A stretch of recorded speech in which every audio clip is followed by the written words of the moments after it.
Ladies and gentlemen, boys and girls, hello and welcome to another episode of A Day Late and a Dollar Short. My name is Palladium Moores and I'll be your host for the day.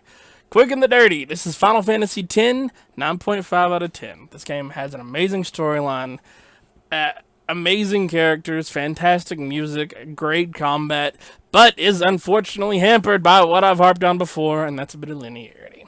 So, that's it for the quick and the dirty. If that's all you were here for, then well, take it easy. Now for the rest of you sticking around, oh boy, let's get started. Alright, first off, as I said before, this game for one at the time was beautiful, and the HD remaster has done a good job in upgrading it to better graphics, not quite current day, because, you know, you've seen what they can do in 15 as far as facial animations and such go, and this isn't there. But it still is really good, and for the time it came out, it was amazing. Go look at Final Fantasy IX sometime, and then look at Final Fantasy X, and look at that jump. It was just fantastic. Characters, story, both of those things are extremely well done. Story is just, yeah. They do a really good job of telling this story, and the characters too they're all unique, they're all different, they're all amazing. My only complaint with one of the characters is actually Seymour, and that's that his voice does not really seem to fit him. It's not a huge thing. It doesn't really detract from the character, but it's great. Let's talk about this right now. This is a small rant about the laughing scene, and it's not a negative rant. It's all the people who point out that he sounds flat and stupid doing it. That was the point, you buggers! Tidus did not feel like laughing.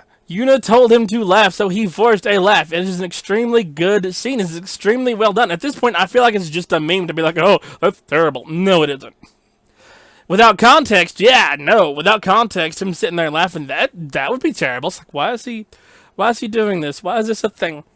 But when you understand the context, I feel like there's no way you can think it's bad. I mean, unless you're just an ass, which I guess applies to a lot of people, myself included. Anyway, rant over. Now continuing on, the characters are all great. They're all memorable. The music, absolutely fantastic. And to go back to the story and the characters, this probably features the best romance in a Final Fantasy, like, period. It introduces you to these two characters and then shows you everything to do with them and shows you how they fall in love, and that's fantastic. They screwed that up in 13, which, like, these two are in love. You could kind of see it with the way Snow goes out of his way, but it's still not as good as showing the whole story. And 10 does it just absolutely amazingly. Combat, okay.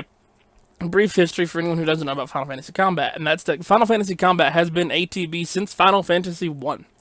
You could do certain things to make it not quite so ATB by making it to where time froze while you were in item menus and stuff, but I don't think that started until Final Fantasy VI, if memory serves. I could be wrong. It could have been 4, but I do not think so. Excuse me. Sorry about that, Bert. Anyway, yeah, so I'm not going to cover 10.2 here for a number of reasons. I didn't cover the rest of the 13.3 series, even though I'm a big fan of 13.2. Not the story or the characters, but the gameplay. As much as I dislike 13. But I'm not going to touch 10.2 here, which is actually what we're seeing right now. Although, I will say this real fast, I think 10.2 probably has the best combat in the series. Unfortunately, we never saw it again past that point, because, I don't know, because we got 12 after that. And as much as I like 12, that combat was not the reason. Anyway, continuing onward. Sound, memorable music, memorable tunes. You'll never forget. You know what? You'd think I would come in here and be prepared with the actual name of the song that plays during the water scene, but those of you who've seen it know what I'm talking about, and those of you who haven't should probably go look that up right now. Now then, it's not all it's not all rainbows and roses. Unfortunately, it does have issues with linearity. And that's something I've harped on before. I've harped on other games. And the thing is, I'm not looking for an open world game. I'm not looking for expensive environments. I'm looking for some options and where I get to go. I'm looking for not hallways. And 10, the only reason I don't take off more than half of a point for 10 is because it's not that bad. It's not as restrictive as it could be. It seems like it would be, but you get to wander around quite a bit in your environments. It's not quite box-like, like unfortunately 13 managed to be. It's not the openness that we get from prior and immediately preceding. But it's enough. It's enough of an illusion to where you don't feel completely boxed in. But it was a complaint at the time, and it's still a complaint now. Now, that's it for the main review. One thing I'm going to say about this is that 10 has the best summoning series in it, summoning the best summons in a Final Fantasy, like, bar none. This was the way that I want to see it done in the future. We're not going to see it done that way. 12's was a step down. 13's was a massive step down. And 15's is just, it doesn't even know what summons are anymore. Actually, you know what? I take that back.